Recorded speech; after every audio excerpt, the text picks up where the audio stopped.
नमस्ते। आज की इस बेहद दिलचस्प चर्चा में आपका स्वागत है। चलिए बिना समय बर्बाद किए सीधे आज के विषय में गोता लगाते हैं।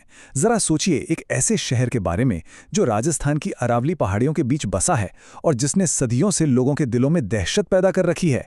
जी हाँ, हम बात कर रहे हैं भानगढ़ की। इसका नाम सुनते ही कई लोगों के रोंगटे खड़े हो जाते हैं। लेकिन आज हम सिर्फ सुनी सुनाई कहानियों तक सीमित नहीं रहेंगे। आज हम इन डरावने खंडहरों के पीछे छिपे असली विज्ञान और इतिहास की गहराई में जाएंगे। अब इस किले की सबसे मशहूर चीज से शुरुआत करते हैं। जरा इस आधिकारिक चेतावनी को देखिए। ये कोई आम चेतावनी नहीं है जो किसी डरे हुए गांव वाले ने मजाक में लगा दी हो, बल्कि ये खुद भारतीय पुरातत्व सर्वेक्षण यानी एएसआई का बोर्ड है। सोचिए, एक सरकारी संस्था कह रही है कि रात में यहां मत आना। इस किले के अंदर लगभग 9,000 से ज्यादा घरों के खंडर हैं और मजे की बात यह है कि किसी भी घर पर छत नहीं है। यहाँ का एक बहुत मशहूर किस्सा है। कहा जाता है कि 3 दोस्तों ने इस सरकारी चेतावनी को नजरअंदाज किया और रात के अंधेरे में एक छोटी सी टॉर्च लेकर किले में घुस गए। अंधेरा इतना घना था कि एक दोस्त का पैर फिसला और वो सीधे एक सूखे कुएं में जा गिरा। बाकी 2 दोस्तों ने किसी तरह उसे बाहर निकाला और अस्पताल ले जाने के लिए गाड़ी दौड़ाई, लेकिन रास्ते में ही एक भयंकर एक्सीडेंट हुआ और तीनों की मौके पर ही मौत हो गई। वहां के स्थानीय लोग आज भी इसे सिर्फ एक एक्सीडेंट नहीं, बल्कि भानगढ़ का श्राप मानते हैं। तो चलिए सबसे पहले बात करते हैं भानगढ़ की उन मशहूर किंवदंतियों, श्रापों और काले जादू की, जिन्हें लोग इस तबाही का जिम्मेदार मानते हैं। स्थानीय लोगों का मानना है कि इतनी बड़ी आबादी वाला ये शानदार शहर रातों रात वीरान हो गया और इसके पीछे मुख्य रूप से 2 खौफनाक श्रापों की कहानियां सुनाई जाती हैं। पहली कहानी है बाबा बालूनाथ की। कहा जाता है कि जब राजा अजब सिंह ने भानगढ़ बसाया तो वहां तपस्या कर रहे साधु बालूनाथ ने शर्त रखी थी कि महल की ऊंचाई इतनी नहीं होनी चाहिए कि उसकी परछाई उनके घर पर पड़े। लेकिन राजा ने महल को 7 मंजिल तक ऊंचा कर दिया। परछाई पड़ी और शर्त टूटते ही बाबा के श्राप से पूरा शहर तबाह हो गया। और दूसरी कहानी तो किसी बॉलीवुड थ्रिलर जैसी है, तांत्रिक सिंघिया का काला जादू।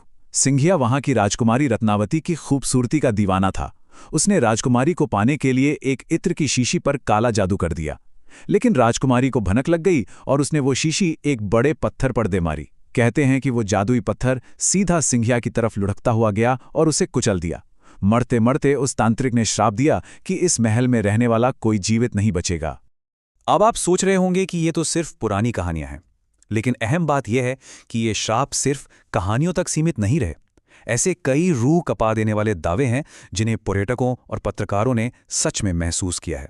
लोग बताते हैं कि दिन ढलते ही वहां महिलाओं के रोने और चूड़ियां टूटने की खनखनाहट सुनाई देने लगती है। ऐसा लगता है जैसे कोई अदृश्य साया आपका पीछा कर रहा हो। एक पत्रकार ने तो यहां तक बताया कि उनकी बिल्कुल नई स्कूटी वहां अचानक बंद हो गई और एक अनजान व्यक्ति ने बिना छुए उसे स्टार्ट कर दिया और कहा, उन्हें तुम चाहिए। हद तो तब हो गई जब वहां शूटिंग कर रहे बॉलीवुड क्रूज ने भी अपनी गाड़ियों के ब्रेक अचानक फेल होने जैसी अजीब घटनाओं का सामना किया। इन सब खौफनाक दावों को सुनने के बाद हमारे दिमाग में ये बड़ा सवाल आना लाजमी है, क्या भानगढ़ के भूत सच में असली हैं? और सच कहूं तो कहानी यहीं पूरी तरह पलट जाती है। एक बेहद चौंकाने वाली सच्चाई ये है कि ऐतिहासिक दस्तावेजों में राजकुमारी रत्नावती, तांत्रिक सिंघिया या बाबा बालूनाथ का कहीं कोई नामो निशान तक नहीं है। जी हां, आपने सही सुना। इतिहास के पन्नों में इन किरदारों के वजूद का कोई पुख्ता प्रमाण मौजूद ही नहीं है। ये सब सिर्फ सदियों से चली आ रही लोक कथाएं हैं। और यहीं से शुरुआत होती है डर के विज्ञान की और उस पैरानॉर्मल एहसास को असल में समझने की जो लोग वहां महसूस करते हैं।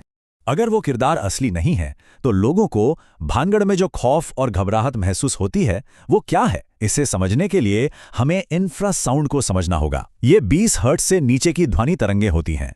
1980 के दशक में विक टैंडी नाम के एक इंजीनियर ने अपनी लैब में अजीब सी बेचैनी महसूस की। उन्हें लगा कि कोई परछाई उन्हें घूर रही है। बाद में क्या पता चला? उनकी लैब में लगा एक नया पंखा 19 हर्ट्ज की फ्रीक्वेंसी पैदा कर रहा था। इंसानी कान इसे सुन तो नहीं सकते, लेकिन हमारा शरीर इस कंपन को महसूस करता है। इससे हमें घबराहट होती है और लगता है कि कोई अदृश्य साया आसपास है। अब भानगढ़ के बारे में सोचिए। जब अरावली की तेज हवा उन टूटी हुई पुरानी दीवारों और खुरदरे पत्थरों के बीच से गुजरती है तो प्राकृतिक रूप से बिल्कुल यही इंफ्रासाउंड पैदा होती है। मतलब वहां कोई भूत नहीं, सारा खेल हवा और ध्वनि तरंगों का है। इसके अलावा एक और वैज्ञानिक कॉन्सेप्ट है जो बहुत ही खूबसूरती से समझाता है कि हमारा दिमाग हमें कैसे धोखा देता है। इसे मनोविज्ञान में सुझावशीलता या सजेस्टिबिलिटी कहते हैं। जरा सोचिए, जब आप इंटरनेट पर भानगढ़ के सैकड़ों डरावने वीडियो देखते हैं और वहां जाने से पहले ही आपको बता दिया जाता है कि ये भारत की सबसे डरावनी जगह है, तो आपका दिमाग अपने आप एक हॉन्टेड मोड में चला जाता है। आप पहले से ही इतने डरे हुए होते हैं कि एक मामूली सी हिलती हुई झाड़ी या अचानक उड़ी हुई धूल भी आपको भटकती हुई आत्मा लगने लगती है। इस बात को और पुख्ता करने के लिए लंदन के गोल्डस्मिथ्स यूनिवर्सिटी का ये हॉन्टेन प्रोजेक्ट देखिए।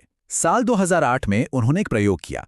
लोगों को एक बिल्कुल साधारण खाली सफेद कमरे में बिठाया गया, लेकिन उस कमरे में छुपकर इलेक्ट्रोमैग्नेटिक फील्ड्स और इंफ्रासाउंड जनरेट किए गए, और नतीजे 20% लोगों ने दावा किया कि उस खाली कमरे में कोई और भी मौजूद है, और 8% लोगों ने तो खौफनाक दहशत तक महसूस की।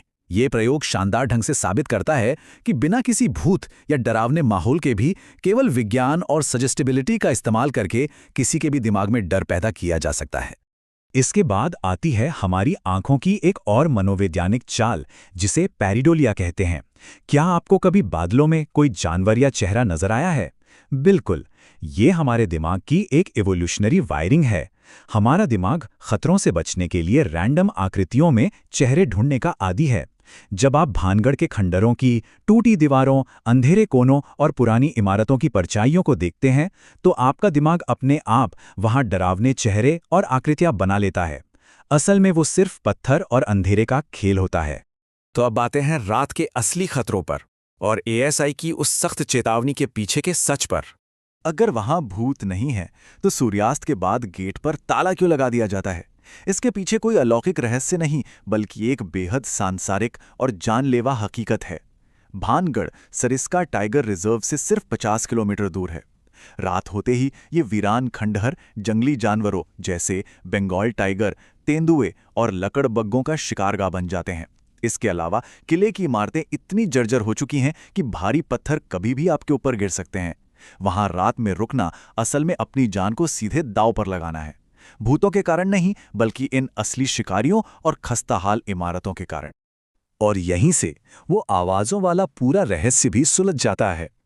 रात में जो महिलाओं के रोने, चीखने या हंसने की डरावनी आवाजें लोगों ने सुनने का दावा किया है, वो असल में लकड़बग्गों यानी हाइनाज की प्राकृतिक आवाजें होती हैं।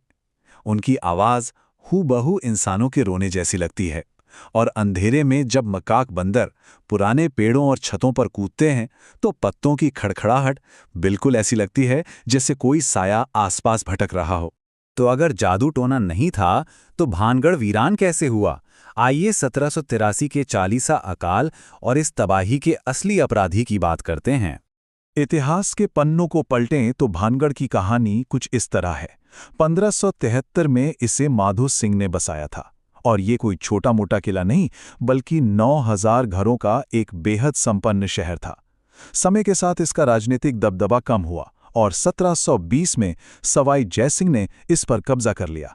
लेकिन शहर का असली अंत 1783 में हुआ, और वो किसी श्राप से नहीं, बल्कि एक भीषण प्राकृतिक आपदा से हुआ था। इस साल पर खास ध्यान दीजिएगा, 1783। ये वो साल था जब उत्तर भारत में एक विनाशकारी अल नीनो इफेक्ट आया था।